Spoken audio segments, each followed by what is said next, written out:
மொழி மற்றும் கலாச்சார பன்முகத்தன்மையை பறைசாற்றும் உலக தாய்மொழி நாளான இன்று தமிழ் மொழியை போற்றி வணங்குவோம் என அதிமுக பொதுச் செயலாளர் எடப்பாடி கே பழனிசாமி புகழார். உள்ளத்தில் தமிழ், உலகிற்கு ஆங்கிலம் என்ற பகுத்தறிவு வாய்ந்த இருமொழி கொள்கையால் வெல்வோம் என்றும் சூளுரை.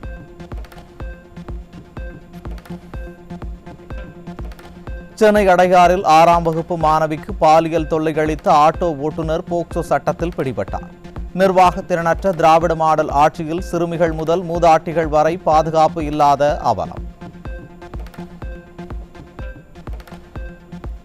தென்காசி மாவட்டம் திருவேங்கடத்தில் அரசு மேல்நிலைப் பள்ளியில் 3 மாணவிகளுக்கு பாலியல் தொல்லை அளித்த ஆசிரியர் சிக்கினார். திமுக ஆட்சியில் அரசு பள்ளிகளில் பாலியல் வன்கொடுமை சம்பவங்கள் அதிகரித்துள்ள நிலையில் பெண் பிள்ளைகளை பள்ளிக்கு அனுப்பவே அச்சப்படும் மக்கள்.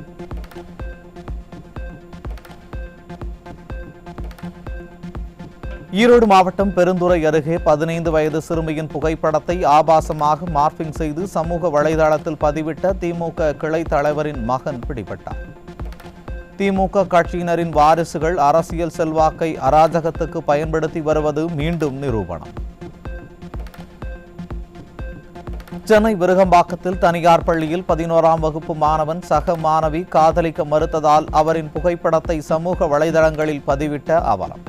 18 வயதிற்கும் குறைவானவர்கள் சமூக வலைதளங்களில் இதுபோன்ற அத்துமீறலில் ஈடுபடும் நிலையில் மத்திய மாநில விளம்பர மாடல் அரசுகள் என்ன நடவடிக்கை எடுக்கப் போகிறது என பெற்றோர் கேள்வி.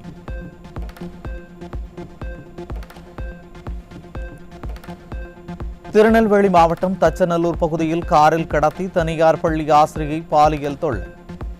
காதலிக்க மறுத்ததால் தனியார் பள்ளி ஆசிரியை கடத்தி பாலியல் தொல்லை அளித்தவர் சிக்கிய நிலையில் வீட்டை விட்டு வெளியே வர தயங்கும் பெண்கள்.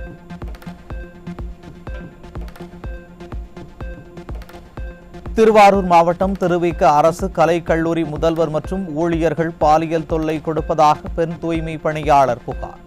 பெண்களுக்கு சிறிதும் பாதுகாப்பு இல்லா அவல நிலை ஸ்டாலினின் திமுக ஆட்சியில் நாள்தோறும் அதிகரித்து வருவதாக மக்கள் குற்றச்சாட்டு. கோவையில் ரோட்டில் தனியாக நடந்து சென்ற இளம்பெண்ணிடம் சில்மிஷத்தில் ஈடுபட்ட தனியார் நிறுவன ஊழியர் சிக்கினார். திறனற்ற ஸ்டாலின் ஆட்சியில் பெண்களுக்கான பாதுகாப்பு கேள்விக்குறியாகி வருவதாக பொதுமக்கள் கொந்தளிப்பு.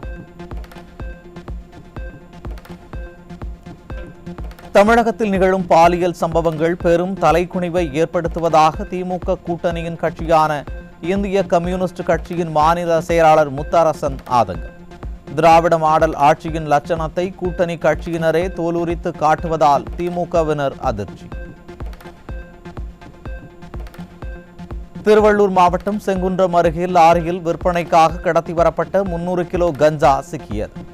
ஆந்திர மாநிலத்தில் இருந்து கஞ்சாவை கடத்தி 4 பேர் பிடிபட்ட நிலையில் அண்டை மாநிலங்களில் இருந்து கஞ்சா உள்ளிட்ட போதைப் பொருட்கள் கடத்தி வரப்படுவது சர்வசாதாரணமாகிவிட்டதாக மக்கள் குற்றச்சாட்டு. ஒரிசாவில் இருந்து திருப்பத்தூருக்கு ரயில் மூலம் கஞ்சா கடத்தி வந்த இருவரிடம் இருந்து 21 கிலோ கஞ்சா பறிமுதல். போதைப் பொருட்களின் நடமாட்டத்தை கட்டுப்படுத்தாத ஸ்டாலின் அரசு தவறிவிட்டதாக மக்கள் வேதனை. காஞ்சிபுரம் மாநகராட்சி பகுதியில் 4 கிலோ கஞ்சாவுடன் சுற்றித் திரிந்த இருவர் பிடிபட்டனர். திமுக ஆட்சியில் கோவில் நகருக்கு பெயர் போன காஞ்சிபுரம் மாவட்டம் தற்போது கஞ்சா நகரமாக மாறிவிட்டதாக மக்கள் குற்றச்சாட்டு. திருநெல்வேலி மாவட்டம் திசையன்விளை அருகே 5 கிலோ கஞ்சாவுடன் சிக்கிய நபர். நிர்வாக திறனற்ற திமுக ஆட்சியில் கஞ்சா உள்ளிட்ட போதைப் பொருள் பிடிபடாத நாளே இல்லை என மக்கள் ஆதங்கம்.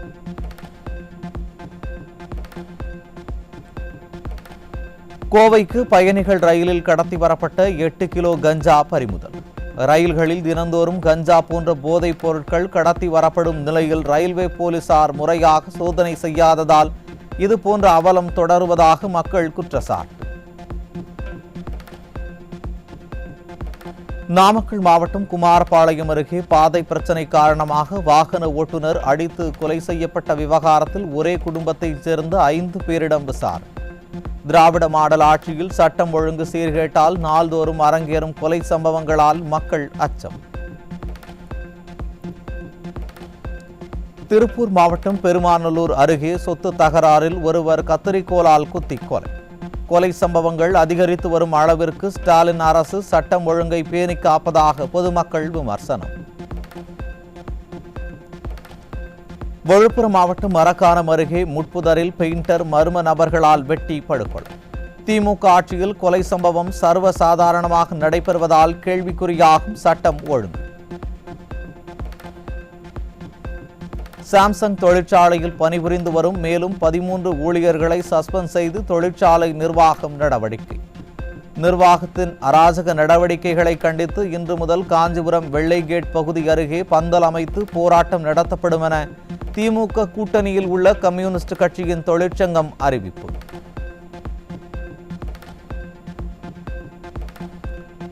தருமபுரி மாவட்டம் அரூரில் குறை தீர்க்கும் நாள் கூட்டத்தில் மாற்றுத்திறனாளிகள் போராட்டம். கடந்த 2 மாதங்களாக கூட்டம் நடைபெறவில்லை என்றும் பெயரளவுக்கு கூட்டங்களை விடிய அரசின் மாற்றுத்திறனாளிகள் துறை நடத்தி வருவதாக குற்றச்சாட்டு. மதுரையில் சாலையில் திறந்து கிடந்த பாதாள சாக்கடையில் பள்ளிக்கு சென்ற சிறுமியின் கால் சிக்கி கீழே விழுந்த சிசிடிவி காட்சி வெளியானது. செயலற்ற திமுக ஆட்சியில் பாதாள சாக்கடை மூடாமல் இருப்பதை முறையாக கண்காணிக்காமல் மாநகராட்சி கும்பகர்ண தூக்கத்தில் உள்ளதா என மக்கள் கேள்வி.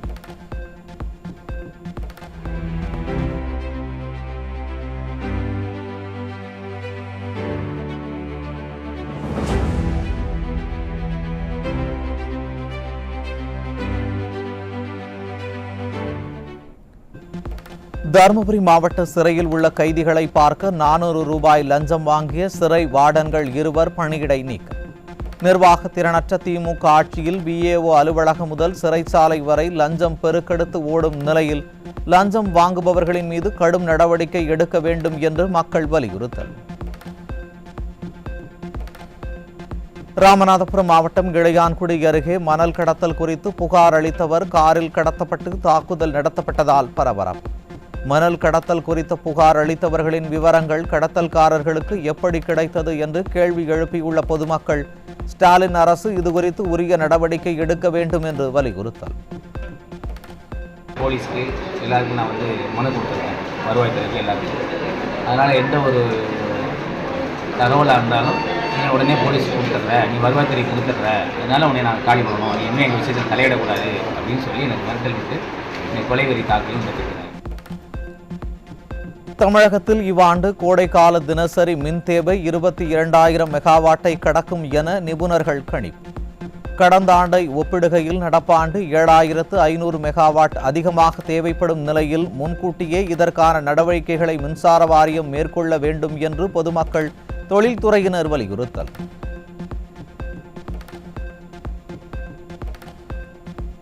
தருமபுரி மாவட்டம் கோடிகானூர் கிராமத்தில் தனியார் மின்மாற்றியை சேதப்படுத்தி காப்பர் உள்ளிட்ட இரும்பு தளவாடங்களை திருடிய பள்ளி மாணவர் உட்பட 3 சிக்கினர். கடந்த அதிமுக ஆட்சியில் பள்ளியில் மாணவர்களுக்கு கற்பிக்கப்பட்ட நீதி போதனை வகுப்புகளை நிறுத்தியதால் விடியா திமுக அரசு காழ்ப்புணர்ச்சி காரணமாக மாணவர்கள் தவறான பாதையில் செல்லும் அவலம். மத்திய பிரதேசம் மற்றும் ராஜஸ்தான் உள்ளிட்ட மாநிலங்களில் பூண்டு அறுவடை அதிகரித்துள்ளதால் தமிழ்நாட்டுக்கு பூண்டு வரத்து அதிகரிப்பு. சேலத்தில் பூண்டு விலை கிலோ 80 முதல் 120 ரூபாய் வரை விற்பனையாகும் நிலையில் பூண்டு விலை மேலும் குறைய வாய்ப்பு என வியாபாரிகள் கருத்து. தமிழக அரசின் நடப்பு பட்ஜெட்டில் திருநங்கைகள் நல வாரியத்திற்கான நிதியை 2 கோடி ரூபாயில் இருந்து உயர்த்தி வழங்க வேண்டும். திருநங்கைகள் அனைவருக்கும் வீடு வழங்க வேண்டும் என்றும் கல்வி, வேலைவாய்ப்பு உள்ளிட்டவற்றிற்கும் அரசு உதவ வேண்டும் என்றும் வலியுறுத்தல். எண்ணூர் முகத்வாரம் பகுதியில் காக்கா ஆழிவகை சிப்பிகளை அகற்ற நீர்வளத்துறை மற்றும் தமிழ்நாடு மாநில ஈரநில ஆணையம் நடவடிக்கை எடுக்காமல் இருப்பதற்கு தேசிய பசுமை தீர்ப்பாயம் கடும் கண்டனம். நீதிமன்றம் முதல் பசுமை தீர்ப்பாயம் வரை தினந்தோறும் குட்டு வாங்கிக் கொண்டிருப்பதுதான் திராவிட மாடல் அரசா என மக்கள் கேள்வி. நீர்பிடிப்பு பகுதிகளில் மழை இல்லாததால் வறண்டு கிடக்கும் முல்லை பெரியாறு அணை. ஜனவரி 4ஆம் தேதி 116 அடியாக இருந்த நீர்மட்டம் 10ஆம் தேதி அளவில் 41 அடியாக சரிந்ததால் விவசாய மற்றும் குடிநீர் தேவைகளுக்கு கடும் பிரச்சனை ஏற்படும் என அதிர்ச்சி தகவல். மேட்டூர் அணையின் நீர்மட்டம் 110 அடியில் இருந்து 109.96 அடியாக குறைந்தது. அணைக்கு வரும் நீரின் அளவு வினாடிக்கு 318 கன அடியில் இருந்து வினாடிக்கு 167 கன அடியாக சரிந்துள்ள நிலையில் தண்ணீருக்கு தட்டுப்பாடு ஏற்படும் அபாயம். ராமநாதபுரம் மாவட்டம் மண்டபம் கடற்கரையில் இலங்கைக்கு சட்டவிரோதமாக கடத்தப்பட இருந்த 105 கிலோ கடல் அட்டைகளுடன் மூவர் பிடிபட்டனர். நிர்வாக திறனற்ற திமுக ஆட்சியில் கடலோர காவல்படை முறையாக கண்காணிப்பு பணியில் ஈடுபடாததால் கடத்தல் சம்பவம் சர்வசாதாரணமாக நடைபெறுவதாக சாதி தொடர்பாக விதிகளை திருத்தம் செய்யாத சங்கங்களின் பதிவை ரத்து செய்ய வேண்டும் என்று சென்னை உயர்நீதிமன்றம் கருத்து. பள்ளி கல்லூரிகளின் பெயர்களில் இடம்பெற்றுள்ள சாதி பெயர்கள் நீக்கப்படுமா என்பது குறித்து விளக்கம் அளிக்க வேண்டும் என்றும் தமிழக அரசுக்கு சென்னை உயர்நீதிமன்றம் உத்தரவு. தஞ்சை மாவட்டத்தில் உள்ள நேரடி கொள்முதல் நிலையங்களில் தேங்கி கிடக்கும் நெல் மூட்டைகளை ஏற்ற லாரிகள் வராததால் கொள்முதல் பணியில் தொய்வு ஏற்பட்டுள்ளதாக விவசாயிகள் குற்றச்சாட்டு.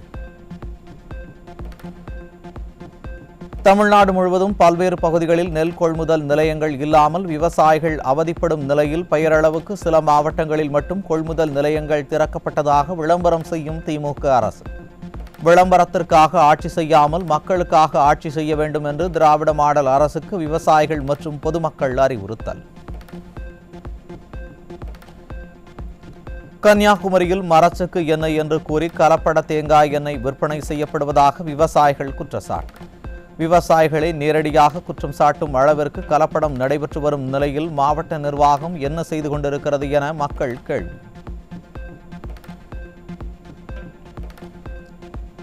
கும்பகோணம் பொற்றாமரை குளத்தில் தேங்கியுள்ள கழிவுகளை அகற்றி தூய்மைப்படுத்த வேண்டும் என பக்தர்கள் மற்றும் பொதுமக்கள் வலியுறுத்தல். விடிய அரசின் மாவட்ட நிர்வாகமும் அறநிலையத்துறையும் நடவடிக்கை எடுக்க வேண்டும் என்று வலியுறுத்தல்.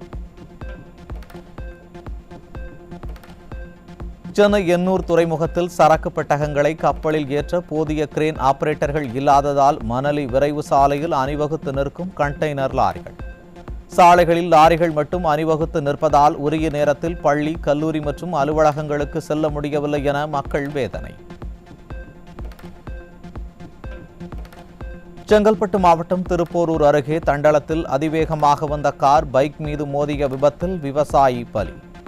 கல்லூரி மாணவி காரை ஓட்டி விபத்தை ஏற்படுத்திய நிலையில் உறவினர்கள், பொதுமக்கள் சாலை மறியலில் ஈடுபட்டதால் பரபரப்பு. பிணைய பத்திரங்கள் மூலம் 5000 கோடி ரூபாய் கடன் வாங்க தயாராகி இருக்கிறது நிர்வாக திறனற்ற ஸ்டாலின் அரசு. மக்களுக்கு எந்த திட்டமும் கொடுக்காத ஸ்டாலின் அரசு கடன் மேல் கடன் வாங்கி என்னதான் செய்கிறது என கேள்வி எழுப்பும் மக்கள், தமிழகத்தை கடனில் மூழ்கடித்ததுதான் திமுக கொடுத்த விடியல் என விமர்சனம். மதுரை பேருந்து நிலைய நுழைவு வாயிலில் திடீரென பழுதாகி நின்ற அரசு பேருந்தை நடத்துனர் உட்பட பயணிகள் தள்ளிய அவலம். விடியா திமுக ஆட்சியில் அரசு பேருந்துகள் பழுதாகி நிற்பதும் பயணிகள் இறங்கி தள்ளுவதும் தொடர்கதையாகி வருவதாக பொதுமக்கள் குற்றச்சாட்டு. ராமேஸ்வரம் ராமநாத சுவாமி கோவிலில் முடி காணிக்கை செலுத்தும் பகுதியில் மின்சாரம் இல்லாததால் பக்தர்கள் கடும் அவதி.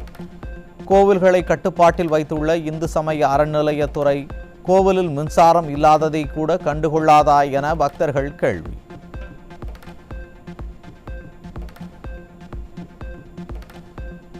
கும்பகோணம் மாநகராட்சியில் தெருநாய்கள் துரத்திய போது சிறுவன் தலை தெறிக்க ஓடும் சிசிடிவி காட்சி வெளியானது. திமுக ஆட்சியில் மாநகராட்சி அதிகாரிகள் நாய்களை பிடித்து பாதுகாப்பு வழங்காமல் அலட்சியம் காட்டுவதாக குற்றச்சாட்டு.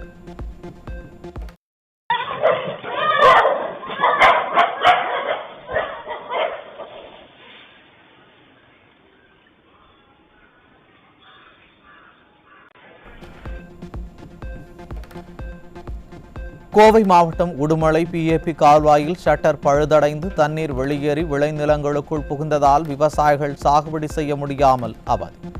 தண்ணீர் வேண்டிய நேரத்தில் திறந்து விடாமலும் ஷட்டரை பழுதை கண்காணிக்காமலும் விடிய ஆட்சியில் அதிகாரிகள் அலட்சியமாக இருப்பதாகவும் விவசாயிகள் குற்றச்சாட்டு.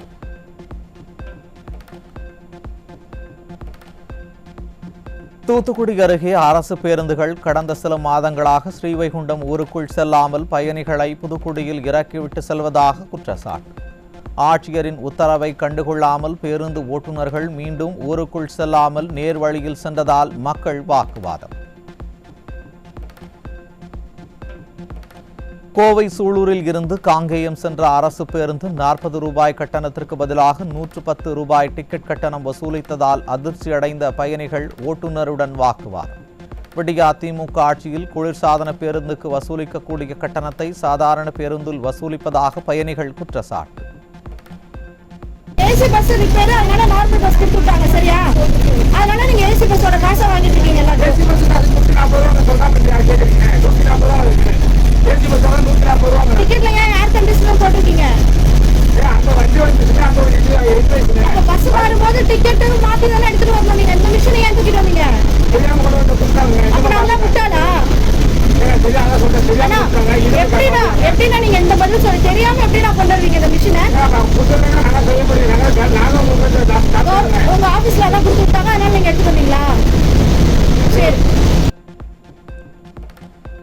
புதுக்கோட்டை மாவட்டம் மீமிசலில் இருந்து திருச்சி நோக்கி சென்ற அரசு பேருந்தில் தன்னை ஒருமையில் பேசி இழிவுபடுத்தியதாக கூறி பெண் ஒருவர் நடத்துனரை தாக்கியதால் பரபரப்பு. ஓட்டுநர் மற்றும் நடத்துனரை கண் துடைப்புக்காக விடிய அதிமுக அரசின் அதிகாரிகள் சஸ்பெண்ட் செய்ததாக பொதுமக்கள் குற்றச்சாட்டு.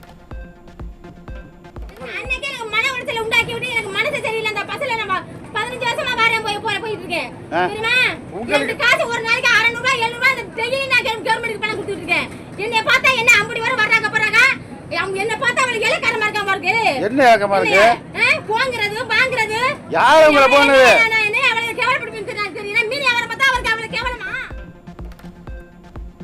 திருச்சி மாவட்டம் லால்குடி அருகே கடையின் மேல் பகுதியில் பிளக்ஸ் பேனர் வைக்கும்போது மின்கம்பியின் மீது உரசியதால் மின்சாரம் பாய்ந்து புது மாப்பிள்ளை பலி.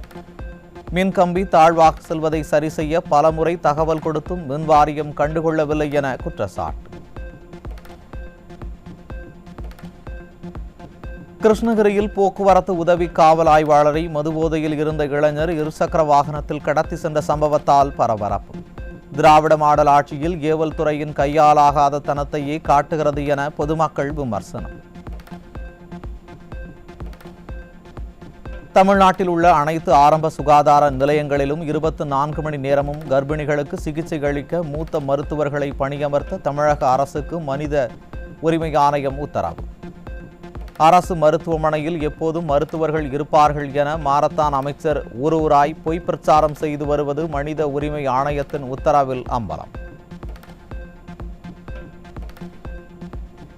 பனாரஸ் பல்கலைக்கழகத்தில் பாரதியார் இருக்கை அமைக்கப்பட்டு 2 ஆண்டுகளை கடந்தும் பேராசிரியர் இதுவரை நியமனம் செய்யப்படாத அவலம். மைனாரிட்டி பாஜகவின் தமிழ் பற்று எல்லாம் வெறும் விளம்பரமா என மக்கள் கேள்வி.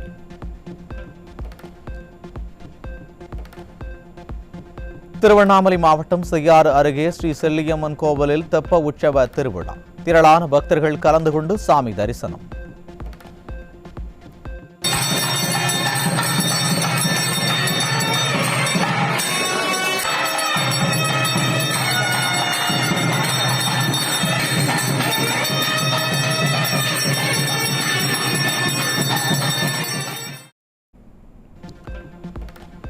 மைனாரிட்டி பாஜக ஆட்சியின் அவலத்தால் தனியார் மூலதன வெளியேற்றத்தில் இந்தியா முதலிடம்.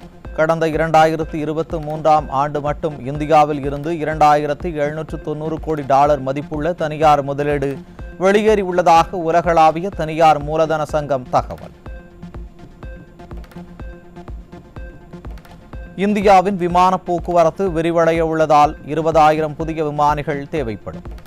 அடுத்த 5 ஆண்டுகளில் நாட்டில் மேலும் 50 விமான நிலையங்கள் உருவாகி இருக்கும் என்றும் சிவில் விமான போக்குவரத்து அமைச்சகம் தகவல்.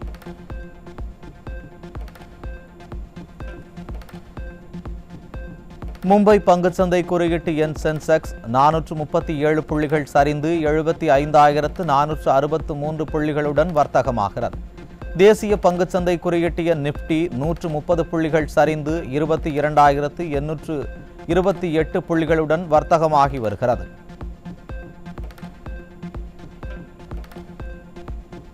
இந்திய மருந்துகள் மற்றும் வாகன உதிரி பாகங்கள் உள்ளிட்டவற்றிற்கு 25% வரி விதிக்க அமெரிக்கா திட்டமிட்டுள்ளதாக தகவல். அமெரிக்காவின் வரி விதிப்பை எதிர்கொள்ள பெரு நிறுவனங்கள் இந்திய நுகர்வோர் மீது விலை உயர்வை திணிக்கலாம் என அச்சம் எழுந்துள்ள நிலையில் மைனாரிட்டி பாஜக அரசு என்ன நடவடிக்கை எடுக்கப் போகிறது என மக்கள் கேள்வி. இந்தியாவில் டெஸ்லா தொழிற்சாலை திறப்பது அமெரிக்க பொருளாதாரத்திற்கு சாதகமானது அல்ல என்று அமெரிக்க அதிபர் டொனால்ட் ட்ரம்ப் கருத்து. இந்தியாவில் ஆலை அமைப்பதை தவிர்ப்பதே சரியான முடிவு என்றும் ட்ரம்ப் வலியுறுத்தல். சாம்பியன்ஸ் கோப்பை கிரிக்கெட் தொடரில் வங்கதேச அணியை 6 விக்கெட் வித்தியாசத்தில் வீழ்த்தி இந்திய அணி அபார வெற்றி. 229 ரன்கள் எடுத்தால் வெற்றி என்ற இலக்குடன் களமிறங்கிய இந்திய அணி 46.3 ஓவர்களில் 4 விக்கெட்டுகளை மட்டும்